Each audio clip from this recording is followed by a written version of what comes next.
Welcome to RangerRob Country Living.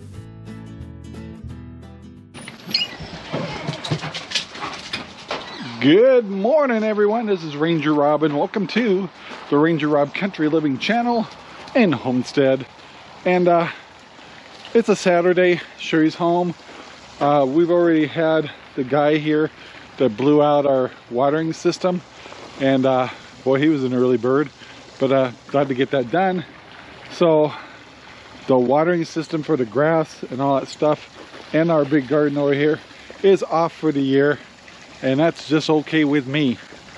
And over here by the pond's looking good. We gotta net clean it out a little bit because we get fall leaves getting into it and stuff, but pond's looking good. And yeah, so the next thing that's coming up, and it's going to happen real soon here, is Steve Sparks from Burns is bringing our new piggy. So when he gets here, we'll try to get that recorded, let you guys meet Steve again, and so he can tell us a little bit about his farm and a little bit about the piglet. And oh wow, you can't see it, but it's got a really big squirrel up in the trees up here. There he goes. And Sherry's telling me you've seen him. Belle sees them. But yeah, he is a big one, and he is welcomed here. But right now Belle sees them. But your squirrels up here, Sher. Your squirrels up in that tree. So yeah. But he's a big squirrel, and he's welcome here. Maybe he can get into my corn. There's still corn over there they can munch on. But yeah, anyway, Sherry's out kind of checking, see how things are going, and you'll get your new baby piggy. Where's your squirrel? He's in this big tree somewhere. Oh. So anyway, guys, let's move on. All right, guys, so I got to show you the new pig. We have Steve Sparks and his wife. I'm sure she doesn't. I don't know if you like cameras or not. So, it doesn't matter. Anyway, so we got the new little piglet. It's a female gilt that we wanted. She's supposed to, and Steve is the one that provided us with Sparky, and he's amazing. You got to see that pig. You nailed it. So we're kind of like, I was really impressed at how well he did with Sparky. So we wanted to, now what I want to ask you about is the bloodline of this pig. So anyway, so she is, her mother's side is Chris bloodline, and the father is Wendell. And now Chris isn't the rarest bloodline in the Pacific Northwest, but it's in the top 5 of the rarest, and Wendell is the rarest in the Northwest. Nice. So I'm trying to bring new bloodlines into the Pacific Northwest that are kind of rare. So, and that's one of the reasons why I was so interested, is it really broadens our bloodline here, makes us be able to work with the other breeders a lot. So yeah, how exciting! And she's considered tricolor, and that little brown face. Oh my God! She goes, "What's going on, guys? Everybody's looking at me."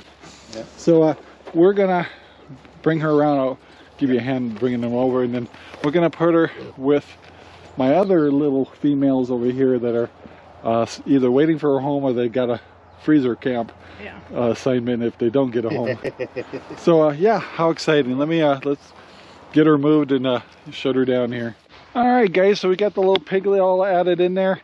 Definitely they're blending all right. A little nervous. But yeah, so this is a lot smoother than last year, wasn't it? A lot better. No pig rodeo. Yeah, last year Sparky went right through the fences we have over there when he was little, and we had quite the pig chase, so it was pretty good. So before you go, Steve here, we go back to about a year or so. Yeah. Been a great relationship, but he has a farm over in Burns. Yep. And so, what's the name of your farm? It's Toctana Heritage Farm. Okay, and you are a registered IPP. Registered IPP breeders. Good. Yep. And your goal with this new line of pigs that we're doing, which I'm kind of hoping to have the same goal, is a diverse. I'm finding that it was a little bit hard to find all my breeders and make sure they weren't related. So bringing in a whole new line of pigs is good on our half over here, and definitely for yours. You're right. So. Yeah. The more we can integrate the different bloodlines into the other bloodlines, the more popular ones, the more we'll balance out and even out the breeds and the traits of the breed. Yeah. Being a young breed, they're only about 14, 15 years old. Yeah. That's very important to be mixing the bloodlines as much as we can. That was my goal in bringing this pig that her mama bred from Wisconsin. Yeah.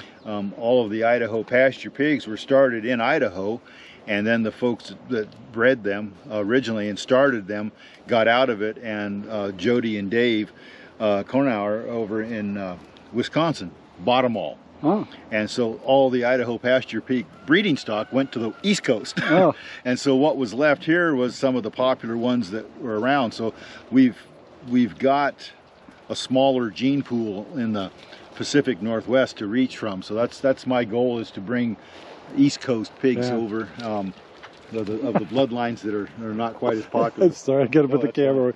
Pigs are playing are fun. Pigs are playing, the little ones integrating great, but I'm feeling really good about what we're doing for the breed, what you've done, and then I'm adding to it. And then, of course, I'll probably be breeding her this late spring, maybe summer. And so her first litter will come from my gorgeous boar over there. And yeah, so it's all good. So very excited about that. Also, you're a member, well, we're both a member of the registration, so we're registered pasture pig breeders, but you're also a member of the breed association, right? Yes, I'm a board member on both. Oh, both. Yeah, for both now. Last time we talked, I was just on the IPP registry board. And I have now joined the association board. Two different programs. The registry obviously is just interested in registering and breed standard. Right. The association is very interested in breed standard, but in promoting the breed. Right. Shows and building the breed more. So the two groups work very well together. I'm the liaison between the two. Yeah, that's great. And it's a good program. A couple good programs. And I do want to put 2 cents in it. Is, you know, obviously me being a breeder, I had to join both organizations, get registered, and 2, being a breed association, which helps me define what a good pig is. Yes. And then I got to tell you, I've been working with Caleb and yourselves, and I'll tell you one thing, and I've heard, and I'm also making sure I do the same thing, is as a breeder, it's important that we just don't sell a pig and walk away. We want to sell a pig and be hand in hand with your questions, what we can do, because at least you and I, we kind of specialize in high desert. Yeah. And where other pigs, like I'll talk to Caleb, and he looks at us a little differently because we're high desert, but because where he lives, he's got grass like crazy and all that stuff. And so I don't know, I haven't really shown you too much, but we're working as hard as we can to start bringing more I see your grass in come and up stuff. a lot from the last time I was here. Yeah. And clearing fields and stuff. We have a whole different, you got the same scenario over there in Burns. So anyway, it's been great, the relationship with all the organizations, with the Idaho Pasture Pigs, with people like you, Caleb, all of us. We are approachable, and just every time I call him up, I'm so sorry to bother you. And he's like, no, I want you to call me. And I have the same attitude. If you have pigs with us, have questions, if I don't have the answer, we're going to be calling you. If I don't have the answer, I'll find it for you. That's right, exactly. And we both have, as breeders, it's our responsibility to be educators. Yeah. And to help the newbies and the new people on along and in their goals of making their homesteads and their farms run good. He's made me look really brilliant. Because somebody asked me a question, I go, let me check. I'll call him up, get really informed, and I get back on the phone, and I sound like a professional. So, and we have very patient wives waiting for us. And these guys have another obligation, so I got to let them go. But thank you so much. Thank you. And we're going to look forward to how things turn out with this pigs. But our success rate with what we've already done with you has been amazing. They're looking great. They're looking wonderful. He's looking at my boar. All you guys like like Sparky. Actually, and it's like, nice. yeah, he's an amazing pig. So we're really happy with our breeding. Good. So thanks good. for your help. So, Yeah. all right, let's move on. All right, guys. Well, Steve had to head out. The new little piggies right down here. And today's kind of integration day. The little pigs they were kind of aggressive during feeding time. They're all getting full tummies now. There's leftover food, so we know she's drank, but she has been testing the fences. So this will be a day we got to kind of keep an eye out. And usually I keep hearing like it's the first 24 hours is usually when it's kind of rough when you're integrating a new pig into a group. But she's definitely nervous of the other pigs, but they're calmer now because they got full tummies. So this is probably the time that they'll get along a little better. But I know this camera doesn't show it, but this is a tri-colored pig. And when she's in the light, there's these brown spots that show up. Now we got Diva over here that she's kind of aggressive. So we got to keep an eye on them, but this is the best group of pigs to put her with. I really don't want to put her alone. But if we have to, we'll look at it. But even brothers and sisters over here are always butting heads. But I bet you one night of snuggling together when it's cold and all that stuff, they'll start accepting her. But yeah, I'm really excited. It really increases our breed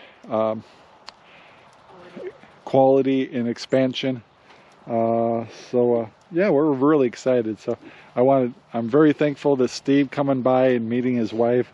Super nice people. If you're looking for pigs over Eastern Oregon, he's done us really well. So anyway, guys, I'm going to wrap up the video right here. We do have somebody looking at getting a pig today. So the 4 that I have, not the new one, are available. So if they're interested in a pig, we still got 4 available. So if you're looking for a pig, we would prefer to grow them out for you because they're all females, and we're really worried about people integrating them with mixed breeds. We don't want that. But you can take one home. You can still take them home as a feeder. But you can also have us raise them too. So anyway, guys, what do you think of your new babies? They're cute. It's cute. And of course, we'll spend the day worrying about her, but she'll be right. We gotta let pigs do their pig stuff. So anyway, guys, please take the time to like, subscribe, and share our videos all over the whole wide world. We'd appreciate it. Sharing is caring, and we'll keep you up to date on the new little piggy. And it was kind of oh yeah, by the way, yeah, so if you have suggestions for names for the tri-colored pig, the new one, because it's going to be a pig, it'll be with us, it doesn't have to worry about freezer camp. But she's tricolor. We don't really know her personality yet, but she's supposed to be kind of a leader quality kind of pig with her piglets. But that's all we know about her. But if you have ideas of a name for her, she does have a white eye marking.